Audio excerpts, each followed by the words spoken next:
नमस्कार, स्वागत है आपका मनी 9 पर। मैं हूं आपके साथ संदीप ग्रोवर। ट्रेंडिंग स्टॉक्स में बहुत बहुत स्वागत है आपका। और जायडस लाइफ का शेयर अब ट्रेंड कर रहा है, लाइमलाइट में है, चर्चा में है। वो इसलिए क्योंकि शेयर में आज गिरावट देखने को मिल रही है। 6% से ज़्यादा ये शेयर लुढ़क चुका है और 6.25% तक का हमने फॉल इंटरडे में देखा है। 1105.10 इसका इंटरडे लो है, जो कि इसने आज के सेशन में छुआ है और अभी भी कुछ घंटे का कारोबार बाकी है। 52 हफ्ते की ऊंचाई से भी देखें तो शेयर में करीब 16% के आसपास की गिरावट हो चुकी है, क्योंकि 9 अगस्त को इसने अपना 52 वीक हाई टच किया था 1324.30 का, और आज शेयर 1105 रुपये तक लुढ़क चुका है। तो आप समझ सकते हैं कि हाई से किस तरह से शेयर में गिरावट देखने को मिल रही है। लेकिन आज की जो गिरावट है उसके पीछे एक खबर है, एक अधिग्रहण है जो कि इस कंपनी ने किया है, और वो है SBL यानी कि स्टर्लिंग बायोटेक का। स्टर्लिंग बायोटेक लिमिटेड का इन्होंने 50% हिस्सा खरीदा है, जिसके बाद हम देख रहे हैं कि ये जो गिरावट है वो शेयर में आती हुई दिखी है। इनकी एक 100% सब्सिडरी कंपनी है जिसके जरिए ये जो एक्विजिशन है वो किया गया है। आपको बता दें कि टेमेसेक की एक पोर्टफोलियो कंपनी है परफेक्ट डे नाम की, उस कंपनी से ये 50% हिस्सेदारी खरीदी गई है। और इस सौदा होने के बाद ये जो कंपनी है SBL, ये अब इस कंपनी यानी कि जायडस लाइफ और परफेक्ट डे की 50-50 जॉइंट वेंचर कंपनी बनती हुई नजर आ रही है। फिलहाल आप देखें तो ये जो कंपनी है स्टर्लिंग बायोटेक का, ये जेलेटिन और APIs जैसे जो फर्मेंटेशन बेस्ड प्रोडक्ट्स हैं उसको बनाती है। लेकिन ये जो JV कंपनी बनी है, जब नए पार्टनर की एंट्री हुई है उसके बाद जो पशु मुक्त प्रोटीन यानी कि जो एनिमल फ्री प्रोटीन है उसके प्रोडक्शन के ऊपर ये जो JV कंपनी है वो फोकस करती हुई नजर आएगी। तो ये तो बात हुई एक्विजिशन की, लेकिन दिक्कत की बात कहाँ है? आखिर इस एक्विजिशन के बाद शेयर गिर क्यों रहा है?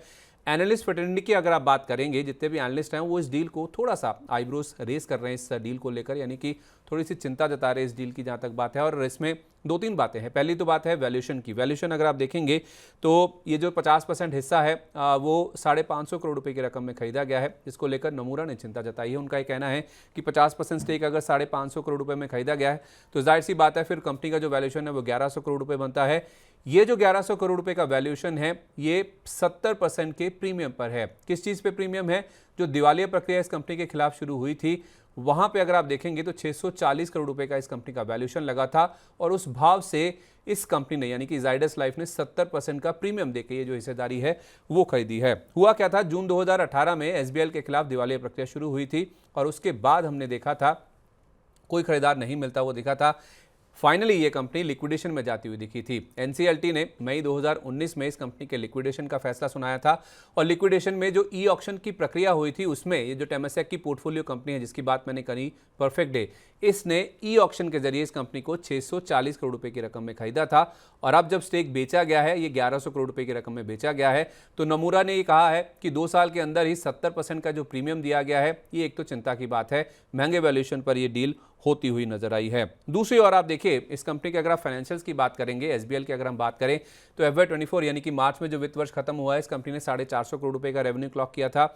FY24 का अबिड्डा यानी कि कामकाजी मुनाफे का नंबर तो नहीं है, लेकिन हाँ FY23 में इस कंपनी ने 588 करोड़ रुपए का कामकाजी मुनाफा दर्ज किया था। FY21 में इस कंपनी की जो सेल्स है वो बॉटम आउट हो चुकी थी, और वहां से अगर आप 3 साल में देखें तो 10% के आसपास का CAGR इसने अपने सेल्स में रिपोर्ट किया है। लेकिन नमूरा का ऐसा मानना है कि इस कंपनी का जो प्रॉफिटेबिलिटी का रिकॉर्ड है वो कमजोर है, और जो मार्जिन्स हैं, जो अबिड्डा मार्जिन्स हैं, कामकाजी मार्जिन जिसे हम बोलते हैं, वो भी काफ़ी कम है। तो उस लिहाज से जो एक्विजिशन किया गया है ये जायडस लाइफ के लिए EPS एक्रेटिव नहीं होगा, यानी कि इनके मुनाफे में उससे बढ़ोतरी नहीं देखने को मिलेगी, ऐसा नमूरा का अनुमान है। और यही कारण है कि उन्होंने इस स्टॉक के लिए अभी भी जो न्यूट्रल रेटिंग है उसे मेंटेन किया है, और टारगेट प्राइस दिया है 1020 रुपए का। हालांकि वो टारगेट अभी दूर है, आज शेयर ने 1105 रुपए का लो टच किया है, लेकिन इस पर एक मोतीलाल ओसवाल की भी रिपोर्ट आई है। उन्होंने भी अपना न्यूट्रल जो स्टैंड है इसके ऊपर बरकरार रखा है अपने आप को। 1210 रुपए का जो टारगेट प्राइस है वो मोतीलाल ओसवाल की ओर से दिया गया है। यानी कि एनालिस्ट इस डील को लेके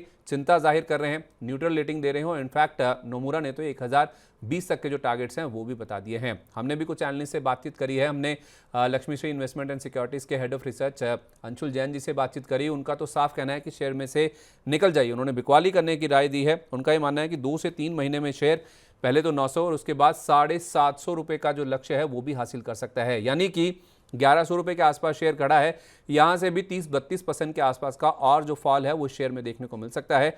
1150 रुपये का आप यहाँ पे एक स्टॉप लॉस लगा लीजिए। 1150 का स्टॉप लॉस लगा के आप चाहें तो इसमें फ्रेश बिकवाली भी करके चल सकते हैं, ऐसा अंशुल जैन जी का मानना है, क्योंकि शेयर में काफ़ी हैवी वॉल्यूम्स पर यहाँ पे प्रेशर देखने को मिला है जो कि शेयर को 900 और उसके बाद 750 रुपये तक भी लेकर जा सकता है। तो एक्विजिशन की खबर के चलते जाइडस लाइफ फोकस में है और जिस तरह की चिंताएं जाहिर की गई हैं एनालिस्ट की ओर से, जिस तरह की रिपोर्ट्स आई हैं, लग रहा है कि जाइडस लाइफ में और भी गिरावट देखने को मिल सकती है। तो ट्रेंडिंग स्टॉक्स लगातार मनी9 के रडार पर हैं और भी ट्रेंडिंग स्टॉक्स को जानने के लिए, वीडियोस को देखने के लिए आप मनी9 पर लगातार बने रहिए। नमस्कार।